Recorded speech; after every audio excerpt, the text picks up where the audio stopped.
नमस्कार, मैं सुलभ कुमार शर्मा और छत्रपति में आज आप सबका स्वागत करता हूँ। आज हम लोग क्या पढ़ेंगे? आईसीएसई का chapter number 26। Okay, ICSE chapter 26 median है। पहला जो क्वेश्चन है वो मीडियन के अंदर जाना है। Median, quartile and mode. ठीक है, लेकिन सबसे पहले हम लोग मीडियन के बारे में देखेंगे। देखिए, मीडियन के लिए हमको क्या चाहिए? नंबर ऑफ डाटा चाहिए। पहली बात, डाटा जो होना चाहिए, डाटा अरेंज इन अरे। अरे ऑर्डर में अरेंज होना चाहिए। 2 नंबर में डाटा कितना नंबर ऑफ है, how many of data, n जो है वो कितना है, इवन है ना ऑड है, ये हमको देखना है। अगर if n equal to even, अगर इवन है तो क्या होगा? मीडियन इक्वल टू n, यह हाफ हो जाएगा, n by twoth observation plus n by 2 plus 1 observation. Clear? ये है आपका फॉर्मूला। अगर इफ n अगर ओड हो जाता है तो मीडियन कितना होगा? n plus 1 by twoth observation. क्यों? n plus 1 by twoth observation, ये कौन हो गया? मीडियन। ठीक है, चलिए अब एक आध क्वेश्चंस को हम लोग देख लेते हैं। जैसे कि इसको देखिए, इतना भी फॉर्मूला है, ज्यादा कुछ टॉप लेवल के फॉर्मूलाज नहीं है, ये सीबीएसई में हम लोग इसको पढ़ लिए। नेक्स्ट, जो डाटा दिया है उसको देखिए। पहले देखिए, डाटा पहले अरेंज है कि नहीं ऑर्डर में, उसको देखना है। क्लियर? पहले है 120, फिर 121, 122, 123, 124 और 125। तो ये कितना है? 7 है। This is 8, this is 16, this is 12, फिर है 7 और उसके बाद है 10। तो ये सब उनका फ्रीक्वेंसी है।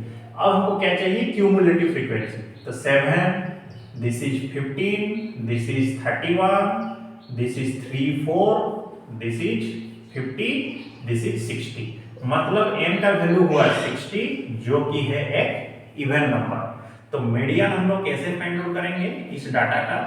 हाफ तो रहेगा 60 by twoth observation plus 60 by 2 plus 1 observation. तो 1 बाई 2 तो रहा, तो this is 30th observation plus 31 observation. Okay, तो 1 बाई 2 रहा, तो 30th ऑब्जर्वेशन किसके अंदर आएगा? 122 के अंदर में आ जाएगा, प्लस 31 भी 122 के अंदर ही आएगा। अब दोनों को मिलाकर जब हाफ करेंगे तो 122 होगा। तो आंसर आपका कितना हुआ? जो मीडियन है वो 122 हो गया।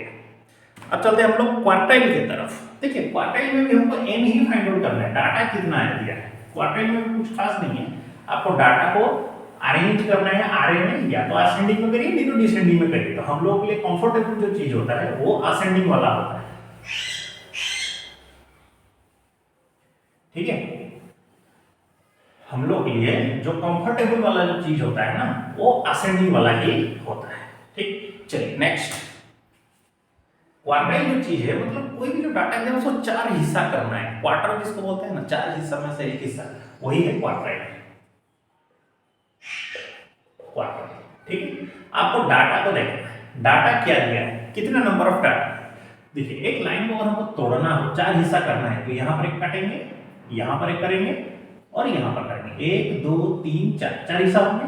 तो इसको बोलते हैं लोअर क्वार्टाइल, ये है मिडिल क्वार्टाइल और ये है अपर क्वार्टाइल। ठीक है, तो अगर डाटा आपको n अगर इवन है तो लोअर क्वार्टाइल का वैल्यू कितना होगा? क्वार्टाइल मतलब Q1 मतलब n by 4 observation, if n अगर इवन है। ओके, वही n by 4, n plus 1 by 4 observation if n अगर उसका ऑड है, ठीक है, अगर ऑड हो गया तो n प्लस 1 करना है। फिर आता है अपर क्वार्टाइल, दैट इज Q3। तो ये होगा 3n/4 ऑब्जर्वेशन इफ n उसका क्या है, इवन है, 3n+1/4 ऑब्जर्वेशन इफ n अगर ऑड हो गया। ओके, ये उसका फॉर्मूला हुआ। फिर आता है रेंज नाम का एक टर्म है। रेंज मतलब higher observation minus lowest observation, highest minus lowest observation जो है उसी को हम लोग रेंज बोलते हैं। लेकिन इंटर क्वार्टाइल रेंज अगर बोल देता है, इंटर क्वार्टाइल अगर रेंज बोला जाता है तो अपर क्वार्टाइल माइनस लोअर क्वार्टाइल, ठीक है। फिर अगर आता है सेमी इंटर क्वार्टाइल रेंज अगर आ जाता है तो क्या होगा, ये half of Q3 minus Q1, ठीक है। तो ये चला जाएगा किसके अंदर, सेमी इंटर क्वार्टाइल रेंज के अंदर। तो ये आपका क्या है, फॉर्मूला है। इन्हीं फॉर्मूला को यूज करके आपको सॉल्व करना है क्वेश्चंस, ठीक है। तो एक आध एग्जांपल भी हम लोग सॉल्व करते हैं। देखिए एग्जांपल नंबर 8, इतना समझ में आ गया तो ठीक।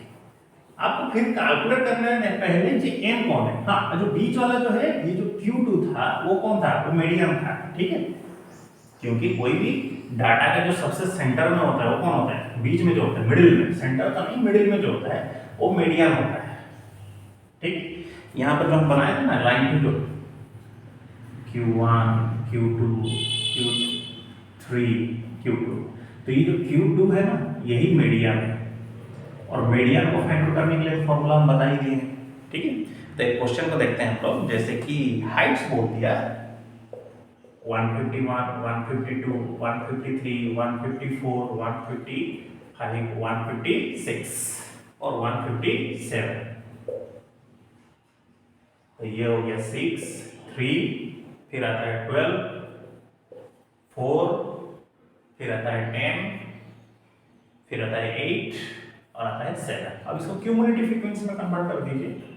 So this is 6, this is 9, this is 21 25 35 43 और 50। ओके, तो n का वैल्यू आपका कितना हो गया, 50, जो कि है इवन नंबर, ठीक है।